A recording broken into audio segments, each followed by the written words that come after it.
8 horas e 55 minutos. Repita. 8h55, na economia, o Senado aprovou nesta quarta a medida provisória que regula o pagamento de imposto de renda para a pessoa jurídica e contribuição social sobre lucro líquido nas transações com empresas que tenham filial em outro país. A gente recebe aqui o nosso comentarista de economia, Alan Gani, inclusive o ministro Fernando Haddad, que está no Oriente, comemorou essa decisão. O que isso representa para a economia brasileira? Alan, bem-vindo mais uma vez. Bom dia, Tiago. Bom dia a toda a nossa audiência. O que acontece, essa medida, ela pega aquelas empresas que têm filiais no exterior, a sua subsidiária no exterior. E agora, a apuração do preço será feita no Brasil. Muitas vezes a apuração do preço de transferência para a subsidiária era feita em paraísos fiscais. Sendo feita agora no Brasil, significa um aumento do imposto, um aumento da carga tributária. Isso representa para os cofres públicos a possibilidade de receita de 25 bilhões de reais, segundo as estimativas do próprio Ministério da Fazenda. As estimativas da Receita são maiores, chegam aí a 70 bilhões de reais e isso acaba tendo aí um impacto positivo nas contas públicas do país.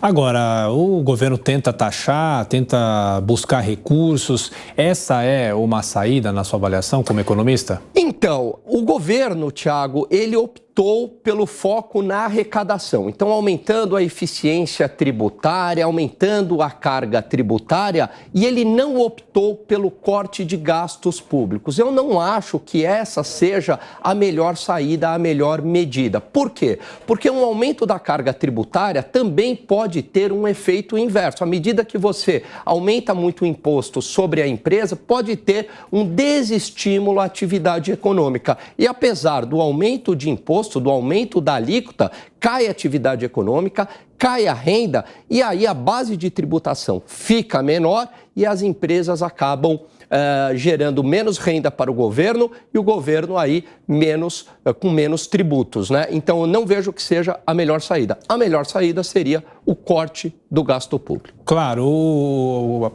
governo faz um cálculo de 23 bilhões de reais para os cofres públicos, né, com essa medida, mas é claro, é uma estimativa, não necessariamente esse número será atingido, é isso, né? Exatamente, porque a gente não sabe como é que essas empresas elas vão reagir. Sempre existem mecanismos para driblar os impostos e também todo esse desestímulo da atividade econômica. Então, simplesmente ali uma projeção que pode ser de 70 bilhões, como a da Receita Federal, pode ser de 20 bilhões, como a do próprio Ministério da Fazenda, mas pode ser até menor, seja porque a atividade econômica ela foi desestimulada, ou seja porque encontraram artifícios para driblar o pagamento destes impostos. E só para a gente fechar, você falou do arcabouço fiscal e do corte de despesas, isso não está previsto no arcabouço, mas sim o relator começa a falar em impor algumas travas em algumas áreas.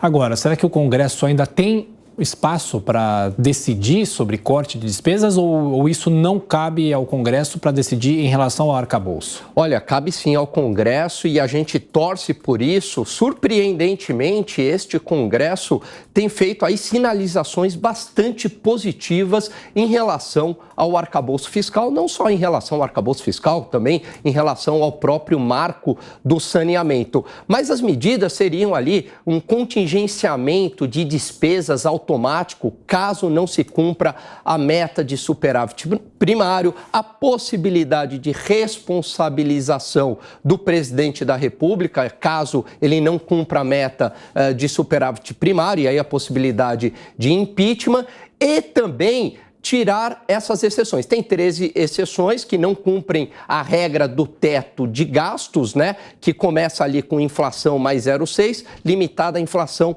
mais 2,5. Então, a ideia seria tirar mais essas exceções, diminuir, né? Justamente para ter um foco maior no gasto público. Alan Gani, você continua conosco, volta daqui a pouquinho aqui no Jornal da Manhã. Até já.